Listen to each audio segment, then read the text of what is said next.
యాదగిరిగుట్ట తెలంగాణలోని యాదాద్రి భువనగిరి జిల్లాలో ఉన్న ఒక ప్రసిద్ధ పుణ్యక్షేత్రం. ఇక్కడ లక్ష్మీనరసింహస్వామి దేవాలయం ఉంది. యాదగిరిగుట్ట చరిత్ర చాలా పురాతనమైనది.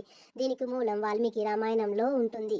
ఇక్కడికి తెలంగాణ నుంచే కాకుండా ఇతర రాష్ట్రాల నుంచి కూడా భక్తులు వస్తూ ఉంటారు. యాదగిరిగుట్ట తెలంగాణలోని ప్రసిద్ధ పుణ్యక్షేత్రం. ఈ ఆలయానికి ఎన్నో ప్రత్యేకతలు ఉన్నాయి. చరిత్ర కూడా ఆసక్తికరంగా ఉంటుంది. విభండక ఋషి కుమారుడు ఋష్యశృంగుడు, అతని కుమారుడు హద ఋషి, అతనినే హదర్షి అని కూడా అంటారు.